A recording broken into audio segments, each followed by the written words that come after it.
The room went silent the moment those words were spoken. Your son is not dead.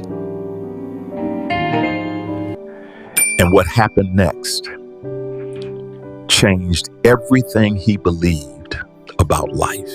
The room went silent the moment those words were spoken. A millionaire stood frozen, his breath caught in his chest, his eyes widened, staring at the old man in front of him. "Say that again," he whispered, barely able to speak. And what the old man said next would change everything he believed about life. The city was alive that evening, tall buildings glowing under the fading sun, cars passing quickly, people rushing to their destinations. Inside a quiet mansion on the edge of the city lived Marcus Caldwell, a wealthy Black American businessman. He had everything: money, power, respect. Yet something was missing. His house felt empty because 2 years ago, he lost his only son, Jordan Caldwell. At least, that's what he believed. The police had found a burned vehicle after a highway accident. They told Marcus there were no survivors. No body, just ashes and assumptions. Marcus never fully accepted it, but over time, grief turned into silence. He stopped talking about Jordan, stopped asking questions, stopped hoping. But deep inside, a small voice still whispered, "What if he's still out there?" One evening, Marcus received a call from his assistant.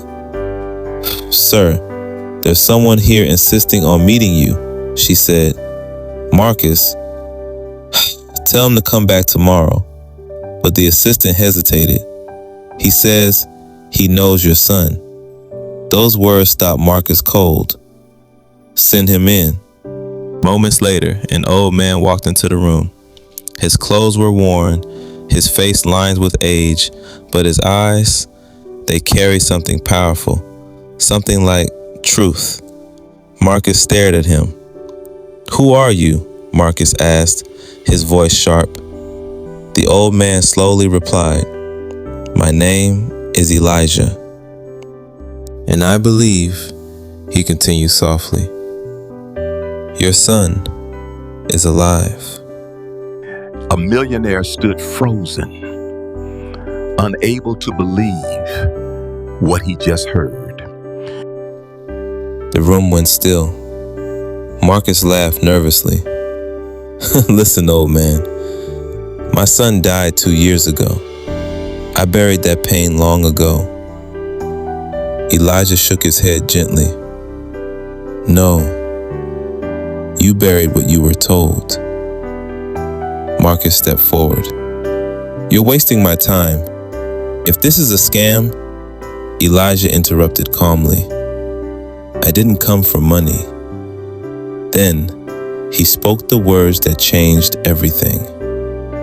"Your son isn't dead. He's living with me." Silence. Marcus's heart pounded. "What did you say?" Elijah looked directly into his eyes. "He came to me injured, confused, with no memory of who he was." Marcus shook his head. "That's impossible."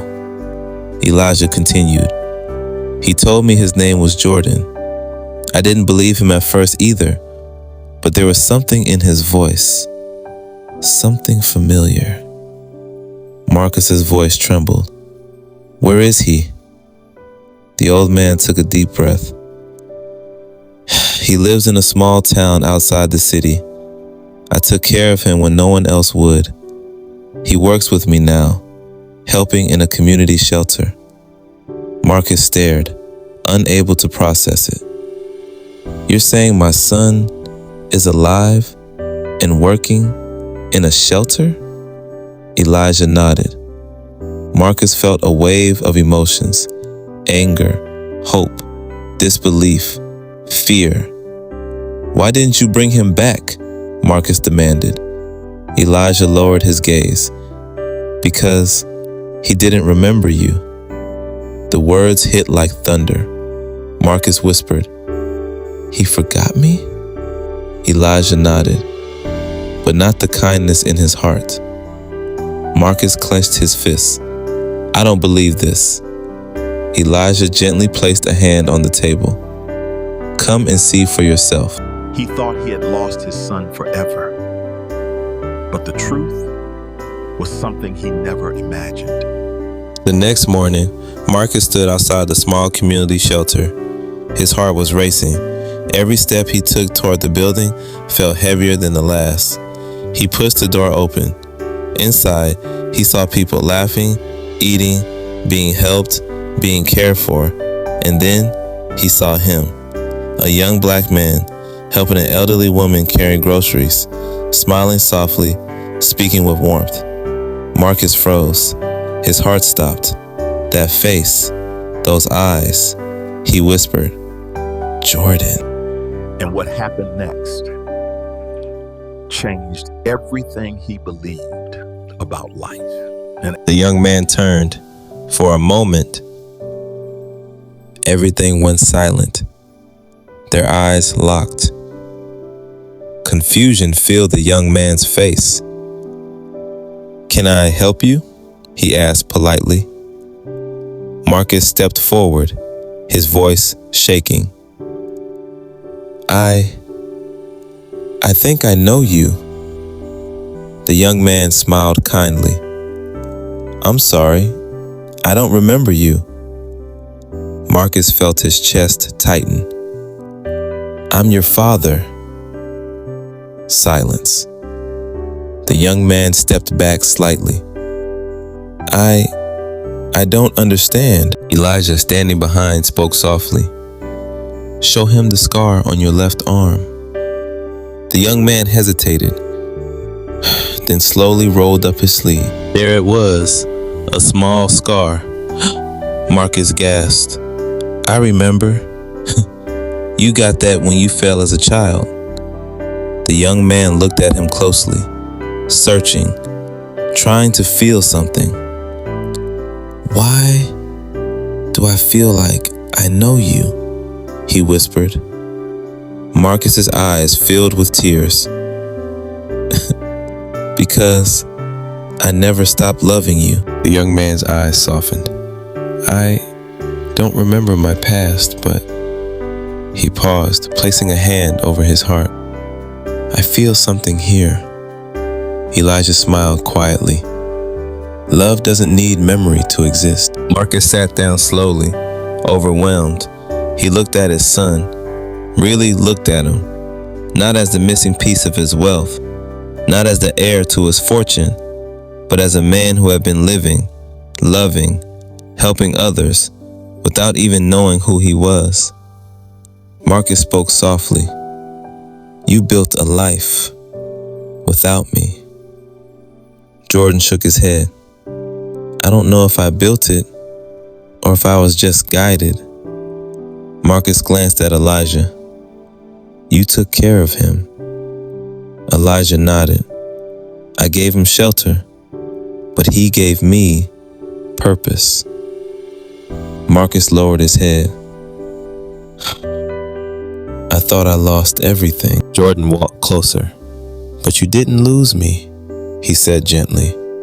I just found a different path. Marcus looked up, tears in his eyes. And now? Jordan smiled. Now, maybe we walk the path together. That day, Marcus didn't just find his son. He found humility. He found faith. He found a reminder that life doesn't always follow plans, but sometimes it leads us exactly where we need to be. He donated millions to help expand Elijah's shelter, but more importantly, he returned every day, not as a millionaire, but as a father, learning to know his son again. Jordan may not have remembered the past, but he remembered how to love, and that was enough. Sometimes, the smallest act of kindness can lead to the biggest miracles. And sometimes, what we think is lost is only waiting to be found again. Share this story if it touched your heart.